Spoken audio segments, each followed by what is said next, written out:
ஓம் ஸ்ரீ காருண்யாய கருடாய வேதரூபாய வினதாபுத்திராய விஷ்ணு பக்தி பிரியாய அமுதகலசகஸ்தாய பகுபராக்கிரமாய பச்சிராஜாய சர்வவக்கிர நாசனாய சர்வதோஷ விஷசர்ப விநாசனாய ஸ்வாக. இது வந்து பார்த்தீங்கன்னா நம்ம கருடாளுடைய ஸ்லோகம். இது எல்லாருக்கும் தெரியும் நினைக்கிறேன். இந்த கருடாள ஸ்லோகம் வந்து பார்த்தீங்கன்னா கேதுவுடைய ஆதிக்கத்தில் இருக்கிற இது கருடாழ்வார் அவருடைய ஸ்லோகத்தை வந்து பெரும்பாலும் எடுத்தோம் அப்படின்னா பொதுவாக எந்த ஒரு இதுக்கும் வந்து நம்ம பிள்ளையார் சொல்லி போகிறாங்களவா அந்த மாதிரி வந்து ஒரு உரை துவங்கும்போது பார்த்தீங்கன்னா 5 கரத்தனை ஆணை முகத்தனை இதெல்லாம் வந்து இப்போ பழைய ஸ்டைலு. ஸோ இப்போ நம்ம என்ன கொண்டு போகணும் அப்படியே அப்டேட் ஆகிட்டே இருக்குங்களே. ஸோ அப்டேட்டில் கொண்டு போகணும்னா இந்த கருடாழ்வார் உதாரணம்னா கொரோனா காலத்தில் பார்த்தா வெகு பேருக்கு இப்போ தீர்க்க முடியாத பிரச்சனை இருந்துச்சு. அந்த காலகட்டத்தில் நான் ஆராய்ச்சி பண்ணி கண்டுபிடிச்ச போன உசுறு வந்துச்சு அப்படின்னா அது இந்த கருடாழ்வாருடைய மந்திரத்துக்கு ஏற்பட்ட இது இருக்குது. அவ்வளோ பெரிய பவர் இருக்குது. இன்றைக்கி நீங்கள் எந்த ஒரு பிரச்சனைனாலும் எந்த ஒரு ப்ராப்ளம்னாலும் ஒரு 5 முறை இந்த இதை உச்சரிச்சிங்க அப்படின்னா உங்களுக்கு ப்ராப்ளம் போனே தெரியாது. என்ன காரணம் அப்படின்னா ஜோதிடத்திலே பார்த்தீங்கன்னா இப்போ இந்த கொரோனா அப்படின்னா அது எல்லாருக்குமே தெரியும். அது ராகு தான். அது ராகு படுத்த பாடு தான். இப்போ இந்த ராகு விஷம். அப்போ ராகு விஷம் அப்படின்னா அமிர்தத்தை சொல்லக்கூடிய கிரகம் இது கேது. ஸோ அப்போ கேதுவை பிடிச்சோம் அப்படின்னா இது பொதுவாக கேதுவோட இதை பிடிச்சோம் அப்படின்னா எப்பேற்பட்ட ஜாதகங்களுக்கும் அது பெரிய ஒரு நிவர்த்தியாக இருக்கும், நிவாரணமாக இருக்கும் அப்படின்னு சொல்லலாம். சரி, அப்போ இப்போ இங்கே வந்திருக்க நம்ம ஸ்ரீ காவேரி ஜோதிட சங்க குழுமியிருக்கும் அனைத்து ஜோதிடர்களுக்கும் எனது முதற்கண் வணக்கத்தை தெரிவித்துக் கொண்டு இன்றைக்கி நம்ம என்ன பண்ணியிருக்கோன்னா ஜோதிடத்தை ஜோதிடர்களும் சொல்கிறோம். இன்றைக்கி யூடியூப்பு, ஃபேஸ்புக்கு, வாட்ஸ்அப்லாம் வந்துருச்சு. இதில் பார்த்தீங்கன்னா சாதாரண ஆளு என்ன பண்ணுறாங்க, ஜோசியத்துக்கு பலன் சொல்ல ஆரம்பிச்சாங்க. காரணம் என்னன்னு கேட்டிங்கன்னா அந்த மாதிரி அந்த விரல் நுனியில் வந்துருச்சு. விரல் நுனியில் அந்த தகவல் தொழில்நுட்பத்துடைய முன்னேற்றம் தான் காரணம், வேறு ஒன்றும் இல்லை. சரி, இப்போ பொதுவாக ஒரு ஜோதிடர்கள் நம்ம நம்மளாக இருக்கோம் அப்படின்னா என்ன பண்ணால் எப்போப்பட்ட ஜோசியராக இருந்தாலும் நம்ம கண்டினியூவாக பார்த்துட்டே இருப்போம். அப்போ யாருக்கு என்ன எப்படி பலன் நடக்கிறது அப்படின்னு தெரியாமல் கொஞ்சம் கன்ஃபியூஸ் ஆகிட்டு இருப்போம். நம்ம என்னென்னா முதல்ல ஃப்ரீ ஆகிடணும். அது என்னன்னு கேட்டிங்கன்னா என்ன தான் துல்லியமாக பலன் சொன்னாலும் அவன் நமக்கு ஒன்றும் செலவைக்க போகிறது கிடையாது. புரியுதுங்களா? என்ன நம்மளோட கணிதம் பர்ஃபெக்டாக இருக்குங்கிறத அவங்க தெரிஞ்சுக்கணும். ஒன்று. ரெண்டாவது நம்மளோட எதிர்கால பலன் மேலே அவங்களுக்கு துல்லியமான நம்பிக்கை வேணும். அப்படிங்கிறதுக்காக தான் இந்த ஜோதிடத்தில் நம்ம பிரசன்னம் அப்படின்னு சொல்லி ஒரு இது எடுத்திருக்காங்க. இந்த பிரசன்ன ஜோதிடம் பார்த்தீங்கன்னா சகாதேவர் அப்படிங்கிற இந்த பஞ்ச பாண்டவர்களில் சகாதேவர் தான் ஜோதிடத்தை ரொம்பவும் துல்லியமாக எடுத்திருக்கார். அப்போ இவர் என்ன காரணம் எடுத்தாருன்னா ஜோதிட நம்பிக்கை இல்லாமல் இருக்காங்களே அவங்கள ப்ரூஃப் பண்ணுறதுக்காக தான் இந்த பிரசன்ன ரீதியாக நீ இதுக்கு தான் வந்த, உங்கள் வீட்டுக்கு பக்கத்தில் இது இருக்கும், உங்கள் வீட்டுக்கு பக்கத்தில் அது இருக்கும் அப்படின்னு இதெல்லாம் வெரிஃபை பண்ணுறதுக்காக தான் அவர் பார்த்தீங்கன்னா இப்போ கடிகாரமொழி பிரசன்னம், ஹோரை பிரசன்னம், அப்புறம் பார்த்தீங்கன்னா பிருகு நாடி இந்த மாதிரி எடுத்துருக்காங்க. இப்போ பார்த்தீங்கன்னா ஜென்ரலாகவே எடுத்துக்கலாம். நீங்கள் நம்மளோட ஒரு ஜாம் பார்க்க வர்றேன் அப்படின்னா வர்றவன் ராகுவால் பாதிச்சிருக்காங்கன்னா கூட வந்திருக்கேன் அவன் பாதிக்காமல் இருப்பான். அவன் என்ன பண்ணுவான் அப்படின்னு கேட்டிங்கன்னா அவன் எப்படியும் ஒரு நண்டு பேசுவான், எனக்கெல்லாம் அது மேலே நம்பிக்கை இல்லை, இதெல்லாம் நீ தான் கேட்க வந்திருக்க அப்படின்பான். ஸோ ஆனால் என்னென்னா வந்தவனையும் கெடுத்து விட்டுருவான். அப்போ நம்ம என்ன பண்ணோம், அந்த வந்தவனே என்ன பண்ணோம், நம்ம அந்த இடத்துல நம்ம ஜோதிடம் மெய்ப்பிக்கிற விஷயமா நம்மளோட ஜோதிட கணிதத்தை பயன்படுத்தி உனக்கு அந்த மாதிரி உங்கள் வீட்டுக்கு பக்கத்தில் இந்த மாதிரி இது இருக்கும், உனக்கு ஃபஸ்ட்டு பொம்பளை பிள்ளை, அடுத்து பையன், உனக்கு ஒன்றும் கல்யாணம் ஆகலை, கல்யாணம் ஆகியுமே குடும்பத்தில் பிரச்சனை இருக்கும், உனக்கு இத்தனை பேர் அப்படின்னு ஒரு அக்யூரேட்டாக எடுத்து கொடுத்தோம் அப்படின்னா ஸோ அப்போ ஜோதிடமே ஜோசியம் கொண்டு ஒன்றும் இல்லை, ஜோதிடம் கொண்டு வராம ஜோதிடத்துக்கு கூட வந்தவனுக்கு பலன் சொல்லலாம் அப்படின்னா அப்போ என்ன பண்ணுவான், வந்தது பிரகாசம் வந்தோம், நமக்கு எப்படி பலன் சொல்கிறாரு அப்படின்னு அவன் யோசிப்பான். அப்போ எதுக்கு இந்த இடத்துல கொண்டு இருக்காங்க அப்படின்னா அவன் நம்பிக்கை இல்லாதவனுக்கு கொண்டு வர விஷயந்தான் இந்த பிரசன்ன ஜோதிடங்கிறது. பிரசன்னத்தில் ஏகப்பட்ட விஷயங்கள் இருக்குது. அதுக்கு பார்த்தா தெய்வத்திரு அடியனுடைய ஆசான் சித்தயோகி சிவதாசன் ரவி ஐயாவுடைய புத்தகம் அது ஒன்றே பெரிய சாட்சி. அது பார்த்தீங்கன்னா வெறும் 150 தான் வரும் அந்த புக்கு. அந்த புக்கில் அத்தனை விதமான பிரசனமும் இருக்கும், அனைத்து விதமான சகல விதமான பிரசனமும் இருக்கும். சகாதேவர் பிரசன்னம், ஜாமக்கோல் பிரசன்னம், தாம்பூல பிரசன்னம், எல்லா வகையான பிரசனமும் இருக்கும். பிரசன்னம் வந்து எப்படி தெரியுங்களா, பிறப்பு ஜாதத்தினுடைய ஒரு குறுக்கு வழி தான் பிரசன்னம். புரியுதுங்களா? இப்போ வந்து போகிறோம் லக்னம் வந்து லக்னம் மேச லக்னம், ராசி துலா ராசி அப்படின்னு அப்படியே ஃபஸ்ட்டில் வந்துருந்தோம்னா இவன் மாதிரி திரும்ப ஆரம்பிச்சிட்டான், இவன் வரட்டும் அப்படியே வரட்டும், இப்போ தான் ஆரம்பிச்சிருக்கான், இப்போ தான் துலா ராசிலேருந்து ஆரம்பிச்சிருக்கான், கிட்ட வரட்டும் அப்புறம் கேட்டுக்கலாம் அப்படின்ட்டு அவன் பாட்டுக்கு கொட்டாய் விட்டுட்டு இருப்பான். ஆனால் இந்த இது அப்படி பிரசன்னங்கிற அப்படின்னாக்க நம்மளே வந்து ஸ்டார்ட்டாக கொண்டு தரலாம். ஏன்னா சார் உங்களுக்கு கடன் இருக்குங்களா, வந்து கடன் தொழில் கடன் தொல்லை இருக்கும், வீடு கட்டலாம்னு வீடு கட்ட கடன் வாங்கியிருப்பீங்க, வீடுன்னு வச்சு கடன் கட்ட முடியாமல் இப்போ கடன்காரன் வீட்டு வாசல் நிற்கிறான் அப்படின்னா அவன் கையை கட்டிட்டு நிற்பான் நம்மக்கிட்ட. அப்போ அந்தளவுக்கு ஒரு பிரமாதமாக சொல்லக்கூடிய ஜோசியம் அப்படின்னா பிரசன்ன ஜோதிடம். இந்த பிரசன்ன ஜோதிடம் வந்து ஜாதகம் இல்லாமலும் சொல்லலாம், ஜாதகம் வச்சும் சொல்லலாம். இப்போ ஜாதகம் இல்லாமல் எப்படி சொல்கிறது அப்படின்னா, ஓரை ஃபஸ்ட்டு வந்து ஃபஸ்ட் ஆஃப் ஆல் ஓரை எடுத்துக்கலாம். இப்போ சின்ன உதாரணமாக பார்த்தோன்னா வந்து இப்போ குரு ஓரை ஓடுது அப்படின்னா குரு ஓரையில் அவங்க அந்த குருவோடைய காரகத்துவத்தை பற்றி கேட்க வருவாங்க. இது எல்லோரும் அறிஞ்சது தான். இது என்னன்னு கேட்டிங்கன்னா, இது வந்து இந்த குரு வந்து கோச்சாரத்தில் எப்படி இருக்கார், எந்த வீட்டில் இருக்கிறார், அதை கனெக்ட் பண்ணி எடுத்து சொல்லணும். அடுத்தது வந்து அப்போ எல்லாருக்கும் வந்து 1 மணி நேரத்தில் 10 பேர் ஜோசியம் பார்ப்பான், 10 பேருக்கும் அந்த ஒரு குரு உரையில் ஜாதகம் சொல்ல முடியுமா அப்படின்னா அப்படி கிடையாது. அதுக்கு தான் வந்து பல்வேறு வகையான கணிதம் இருக்குது. கடிகாரமுள் பிரசன்னம், ஜாமக்கோல் பிரசன்னம். ஜாமக்கோல் பிரசன்னம் பார்த்திங்கன்னா அது வந்து ரொம்ப ஷார்ட்டாக அப்படி உதயம் ஆருடம் கழிப்பு 3 விஷயம். எஸ்ஆர் நோ, நீ கேட்டு வந்த கேள்வி இருக்குது இல்லை டக்குன்னு கொடுத்துடலாம். இப்போ இன்னொரு விஷயம் கேட்டிங்கன்னா, இப்போ ஜாதகத்தில் வந்து 2 ஆதிபத்திய கிரகம் வந்து என்ன பண்ணோம்னா வக்ரமாக இருக்கும்.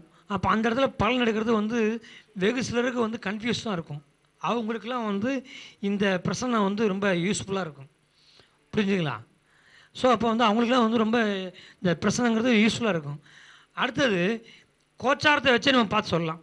இப்போ வந்து இன்றைக்கி கோச்சார சந்திரன் எங்கே இருக்கார் அப்படின்னு பார்த்தீங்கன்னா வந்து கன்னி ராசியில் இருக்கார். கன்னி ராசியில் வந்து சந்திரனை வச்சு அந்த சந்திரனை வந்து யார் பார்க்குற மாதிரி சனி பார்க்குது. ஸோ அப்போ வந்து சனி பார்க்குது அப்படின்னா சனி நீங்கள் தொழில் ரீதியாக வந்து கேட்க வந்திருக்கீங்க அப்படின்னு சொல்லலாம். அடுத்துமே வந்து இந்த மாதிரி கோச்சார கிரகத்தை வச்சு பார்த்து சொல்லக்கூடிய அமைப்பு ஒன்று இருக்குது. அடுத்தபடியாக பார்த்திங்கன்னா கடிகாரமுள் பிரசன்னம். இப்போ சின்ன உதாரணமாக எடுத்துக்கிட்டாக்க, இப்போ டைம் மட்டும் வந்து 2:19 உங்கள் செல்லில் மணி தானே சொல்லுங்க பார்க்கலாம். எத்தனை பேர் கவனிக்கணும்னு செக் பண்ணேன், யாருமே சொல்லலை. 2:17 ரைட், ஓகே, வெரி குட். இப்போ எத்தனை பேரும் கவனிச்சுக்கிறீங்க? இல்லை, நான் 2 நிமிஷம் ஏன் சொன்னேன்னா நீங்களே எத்தனை பேர் கவனிக்கிறீங்க செக் பண்ணேன். புரியுங்களா? ஸோ அப்போ பார்த்தீங்கன்னா வந்து 2:17 தான், அது எந்த மாற்றம் இல்லை. என்னோடய இதுலேயும் அதுதான். எப்போதுமே இதே மாதிரி தான் நம்ம வந்து காலம் பொன் போன்றது. இந்த இடத்துல வந்து ஜோதிடர்கள் நம்ம தான் இருக்கிறோம். இன்னும் வந்து நம்ம ஜாதகம் பார்க்குற வர இடத்துல வந்து நம்மளுக்கு வாடிக்கையாளர் வருவாங்க, நம்மளோட பொறுமையை சோதிக்கிறதுக்கும் நம்மளுடைய திறமையை சோதிக்கிறதுக்கும் வருவாங்க. நம்ம அந்த இடத்துல என்ன பண்ணணும், இந்த மாதிரிலாம் வந்து அவங்க வந்து நம்மளுக்கு கவனிக்கிறாங்கன்னு பார்க்கணும். நீங்கள் பாடுவீங்க, உரைந்திர பெருநெல் வீட்டை உத்தமர் குருவே பார்க்கில் அரைந்திர ஜென்மம் மேனும் அந்தரன் குருவே நோக்கில் நேர்பெரும் ஆயிலோடு நேர்பெரு திருவினோடு சென்னல் சேர் பூமியோடு அப்படின்னு பாடுறோம்னா அவன் பாடு கொட்டாய் விட்டு சரி அப்புறம் எப்போ முடிப்பீங்க அவனு கேட்பான். புரியுதுங்களா? அப்போ என்ன அர்த்தம்னா அவன் கவனிக்கலன்னு அர்த்தம். அப்போ என்ன பண்ணணும், அந்த இடத்துல நம்ம என்ன பண்ணணும், நம்ம அவனுக்கு வரும்போதே என்ன பண்ணணும், நம்ம அவனுக்கு வந்து அவன் காலத்தில் மணி கட்டிடணும். மணி கட்டிட்டு அவன் எங்கிட்ட திரும்பினாலும் நமக்கு சவுண்டு கொடுத்துரும். இவன் கவனிக்கல, இவனுக்கு 10 நிமிஷம் முடி 5 நிமிஷம் முடின்னு நமக்கு மணி கொடுத்துரும். புரியுங்களா? ஜோதிடத்தில் அப்படி ஒரு இது இருக்குது. அதே மாதிரி திறமையை சோதிக்கிறவன் பொறுமையை சோதிக்கிறவன் இருப்பான்ல, அவங்கள என்ன பண்ணுவான் அப்படின்னா வந்து இந்த கூட பிறந்தவங்க எத்தனை பேர், பக்கத்து ஊரில் இருக்கவங்க எத்தனை பேர், ஏத்தூருக்கு எத்தனை பேர்லாம் கேட்பான். அதெல்லாம் வந்து ஆக்சுவலாக வந்து அந்த காலத்தில் இருந்திருக்குது. அந்த காலத்தில் இருந்திருக்குனாக்கா லக்னா இப்போ கூட பிறந்தவங்களை எப்படி சொல்கிறது அப்படின்னா வந்து லக்னா நிர்ணயிச்சு சொல்லணும் அப்படிங்கலாம் வந்துச்சு. இப்போ சொன்னாங்களா, சாஸ்திரத்தை கெடுக்குமாம் சகோதர பாகம், சகாதேவருக்கே நிமிந்து தான் நடந்துதான் இந்த அந்த கஷ்ட காலம். அந்த காலத்தில் சகாதேவர் என்ன பண்ணாராமா, அரசவையில் வந்து மன்னனுக்கு வந்து ஜாதகம் பார்த்துட்டு இருக்கும்போது அவர் வந்து அரசவையில் வந்து ராஜாவும் ராணியும் இருந்தாங்க. அப்போ ராஜாவும் ராணியும் வச்சு பலன் சொல்லியிருக்கும்போது என்ன பண்ணியிருக்காரு, வந்து ஒரு நெகட்டிவான பலன் சொல்லிட்டார். நெகட்டிவான பலன் சொல்லவும் ராணிக்கு வந்து அது கொஞ்சம் கஷ்டமாக போச்சு. அந்த பலனை ஏற்றுக்கிறதுக்கு தோணலை. அந்த பலனை ஏற்றுக்க தோணும் போது என்ன பண்ணிட்டு அப்போ தான் நம்ம மக்கள் தெரிஞ்ச சாட்சி இல்லை. நமக்கு ஆவலில் ஒன்று, ஆவலில் 2 இந்த ஜோசியக்காரன் நெகட்டிவாக பேசுகிறான்னா அவனுக்கு ஆயிரத்தி கதை கட்ட முடியல. அப்படிங்கும்போது என்ன பண்ணிட்டாங்கமே இல்லை அப்படின்னு அந்த இடத்துல என்ன பண்ணாமல் என்று அந்த ராணி என்ன பண்ணாங்களா இல்லை வந்து இந்த ஜாதகம் கூட பிறந்த எத்தனை பேர் அப்படின்னு அந்த இடத்துல ஆரம்பித்தாங்களாம். அப்போ அந்த அரசவையில் வந்து இப்போ எப்படின்னா வந்து ஒரு ஜோசி இன்றைக்கி தான் வந்து ஜோசியர் தேடி வர்றாங்க. ஆக்சுவலாக உண்மையிலே பார்த்தோன்னா வந்து ஜோசியர் தேடி போனால் தான் அந்த கேட்ட ஜோசியம் பழிக்கும். ஆனால் அந்த காலத்தில் அப்படி கிடையாது. ராஜாவை தேடி போயிருக்காங்க ஜோதிடர்கள். ராஜா அரசவையில் போய் உட்காந்து சாதாரணமாக இல்லை, அத்தனை சாஸ்திரிகளுக்கு முன்னாடி உட்காந்து பலன் சொல்லணும். அந்த காலத்தில் அப்படி. அப்போ அந்த இடத்துல தர்க்கம் நடந்திருக்கு. தர்க்கம் அப்போ எப்படி என்ன தர்க்கம் நடந்திருக்குன்னா நம்ம வந்து இந்த ஜாதகம் எத்தனாவதாக பிறந்தான்னு சொல்லி பார்க்கலாம் அப்படிங்கும்போது அப்போ இந்த சகாதேவர் சொல்லிட்டார், இந்த ஜாதகம் பிறந்தா 5ஆவதாக பிறந்தாங்க. அப்படிங்கும்போது இல்லை இவனுக்கு முன்னாடி நான் ஒருத்தன் கலைச்சேன், இவன் 6ஆவது, உன்னோட கணிதம் தப்புன்னு சொல்லி வெளியே தள்ளினாங்க. அதான் அந்த சகாதேவருக்கு நடந்த அந்த கஷ்டம் அது. ஸோ அப்போ இந்த மாதிரி ஒரு நெகட்டிவான காலகட்டங்களில் அந்த மாதிரி என்ன பண்ணுவாங்கன்னா வந்து ஜோதிடமே பொய் அப்படிங்கிறதுக்கு எவ்வளோ மெய்ப்பிக்கிறதுக்கு எவ்வளோ போராடுவாங்க. நம்ம அந்த இடத்துல நமக்கு அதெல்லாம் தேவையில்லை. நம்ம அவனுக்கு மெய்ப்பிச்சுன்னா நம்ம என்ன போகிறோம். ஏன்னா கேட்குறவனுக்கு போட்டால் தான் எப்போதுமே பந்தியில் உட்காந்து சாப்பாடு போட்டால் தான் புண்ணியமாக இருக்கும். ரோட்டில் போகிறவங்க கூட சாப்பாடு போட்டால் என்ன புண்ணியம் இருக்கும்? ஒரு புண்ணியம் இருக்காது. சரி, இப்போ வருவோம். இப்போ இந்த ஜோதிடம்ங்கிறது பார்த்தீங்கன்னா வந்து இப்போ என்ன இப்போ பிரசன்ன ஜோதிடம் சொன்னேன்.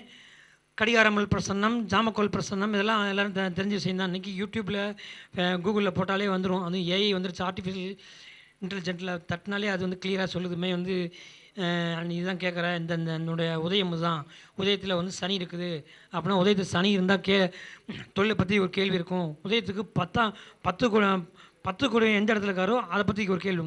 உதாரணமாக ஜாமக்கோல் பிரசனம் ஒரு போடுறோம்னா தனுசு உதயம் வருது அப்படின்னா தனுசு உதயம்னா அதுக்கு 10ஆம் எந்த ஒரு இதாக இருந்தாலும் உச்சியால் சிந்தனை 10ஆம் இடம்.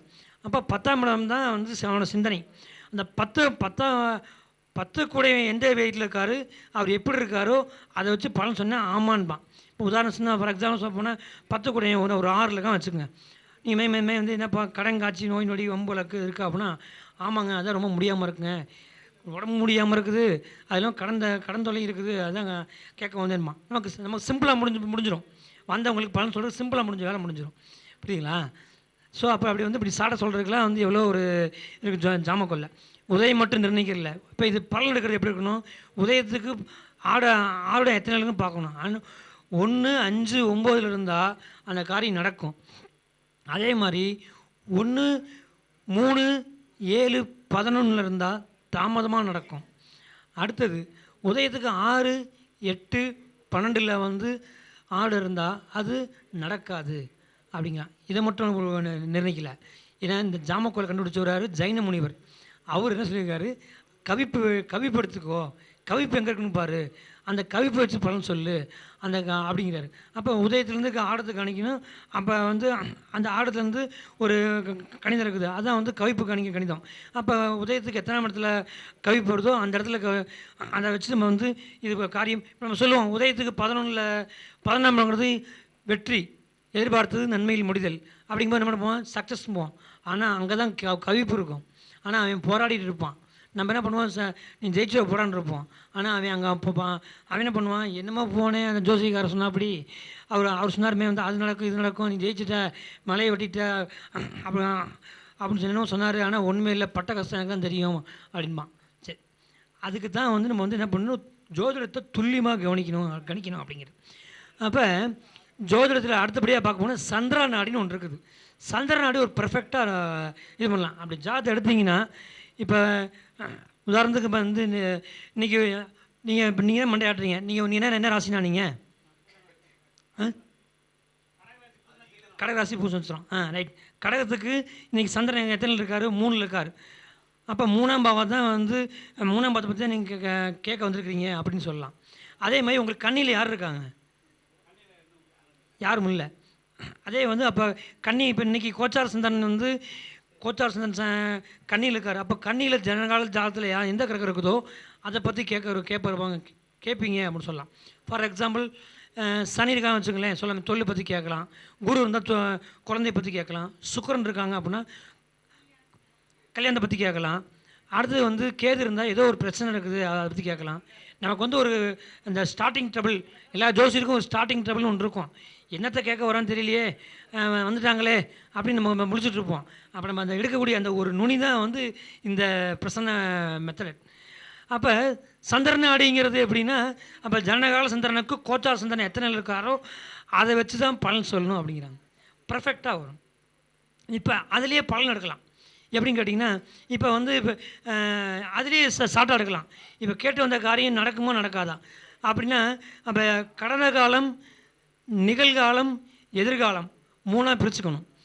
இப்போ நிகழ்காலத்தில் சந்திரன் எங்கே இருக்காரோ அதுதான் நிகழ்காலம். கடந்த காலம்ங்கிறது சிம்மம். இப்போ கடந்த நிகழ்காலம் எங்கே இருக்குது? சந்திரன் கன்னியில் இருக்கார். அப்போ கன்னி பாவம் வந்து நிகழ்காலம், அதுக்கு 12ஆம் பாவம் வந்து கடந்த காலம். சரி, இப்போ கன்னிக்கு அடுத்த பாவம் என்ன பாவம்? அது வந்து எதிர்காலம்.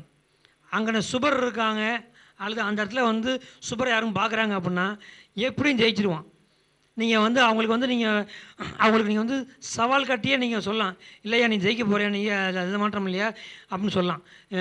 நீங்கள் சொல்லலாம். அப்போ அந்த சுபகரங்களையும் பார்க்கணும். அப்போ சுபகரங்கள் பார்த்தாக்கா ஜெயிக்கிறதுக்கு வாய்ப்புகள் உண்டு. அதே பாவகரங்கள் பார்த்துச்சு அப்படின்னாக்க அவங்க போராடி, இல்லை நம்ம சொல்லலாம், இல்லைங்க இப்போதைக்கு வாய்ப்பு இல்லைங்க அப்படின்னு சொல்லணும். அப்படி சொன்னோம்னா என்ன பண்ணுவான், இது தெரிஞ்சால் நானும் இங்கே வந்தேன் அப்படின்மா. அப்போ என்ன பண்ணணும், அதுக்கு தான் நம்ம எடுக்கிறோம் வந்து பரிகாரம்னு ஒன்று எடுக்கிறோம். பரிகாரங்கிற விஷயம் என்ன விஷயம்னா, காலையில் எல்லோரும் சொன்னாங்க பரிகாரங்கிறது ஒரு நம்பிக்கை சார்ந்த விஷயம்னாங்க. அது உண்மை தான். ஆனால் பரிகாரங்கிறது வந்து ஜோதிடர்கள் ஆதி காலத்தில் ஜோதிடர்கள் எதுக்கு எடுத்தாங்கன்னு கேட்டிங்கனாக்க, ஜாதகத்தில் இருக்கிற கிரக காரகத்துவத்தை அவன் பிடிச்சான் அப்படின்னாக்க அந்த காரகத்துவம் வந்து அந்த ஜாதகரை வந்து இயக்க ஆரம்பிச்சிடும்.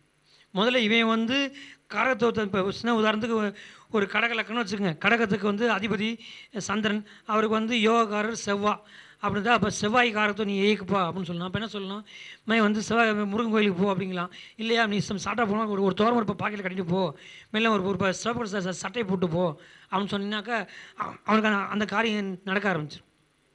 அவங்களுக்கு அந்த காரியம் நடக்க ஆரம்பிச்சிடும். இதை எடுக்க போனது இப்போ நம்மளாம் வந்து வந்திருக்கவங்களுக்கு வந்து சொல்லலாமே, போய் முருகனுக்கு விளக்கு போடுன்னு சொல்லலாம். ஒரு பெரிய கோடீஸ்வரன் வந்திருக்கான் அப்படின்னா அவனுக்கு போய் விளக்கு போட சொன்னால் அவன் நம்புவானா? நம்ப மாட்டான். அப்போ அவனுக்கு தான் என்ன பண்ணணும், அப்போ செவ்வாயுடைய செவ்வாயினுடைய காரகத்துவத்தை பெருசாக எடுத்து அவனுக்கு சொன்னால் தான் அவனுக்கு அந்த அதில் நம்பிக்கை வரும். பொதுவாக நம்பிக்கைங்கிறது முக்கியம். ஸோ அப்போ வந்து நம்பிக்கை சார்ந்து சொல்லணும். ஸோ அப்போ அதுக்கு தான் பரிகாரம் எடுக்கிறோம். அப்போ வந்து இப்போ கன்னியில் வந்து சனி இருக்கார் அப்படின்னா சொல்லலாம், சனியோடைய காரகத்துவம் என்ன? சாஸ்தா, ஐயப்பன், கருப்பண்ணன். எப்போ சாமி வந்து ஊனமுற்றோருக்கு நீ போய் வந்து சாப்பாடு வாங்கி கொடு, ட்ரெஸ் வாங்கி கொடு, ஐயப்பனுக்கு பிடி, ஐயப்பனுக்கு மாலை போடு, இந்த மாதிரி சொல்கிறதெல்லாம் வந்து அந்த கிரக காரத்தோடு சொல்கிறதான்.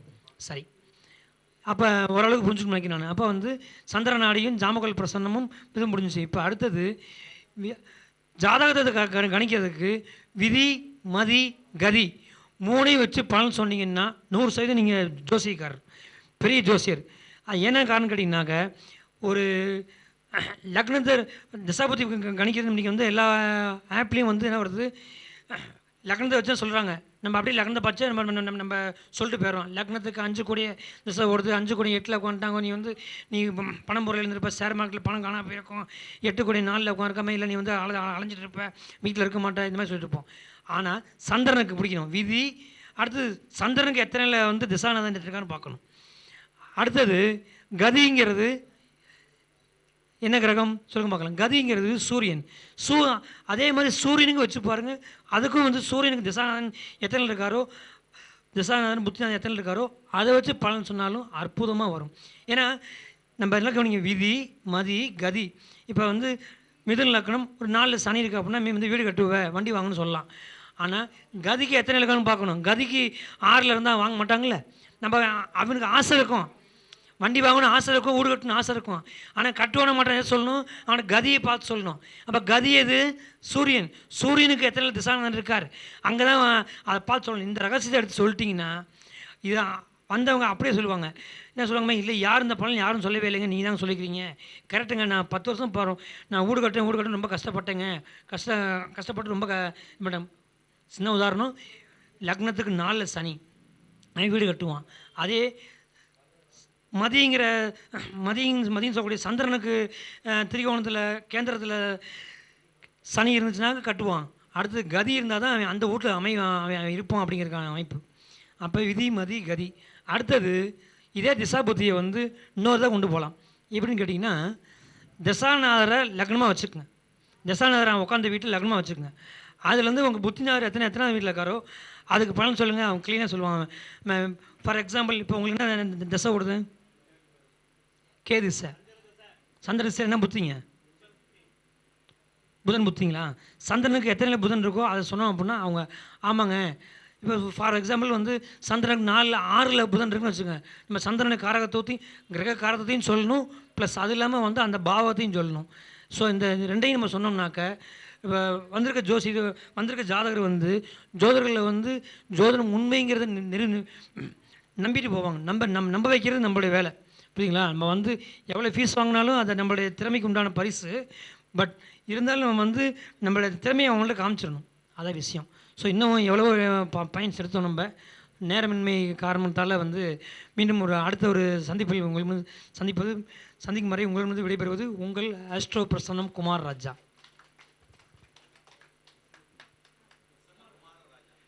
பிரசன்ன குமாரராஜா கரூர்லேருந்து வருகை புரிஞ்சிருக்காங்க.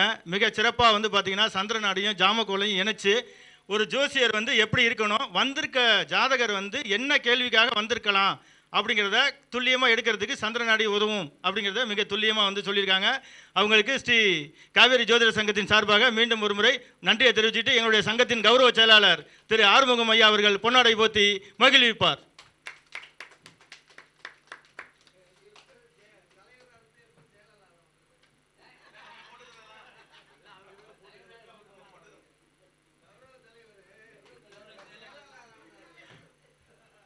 அடுத்ததாக தஞ்சை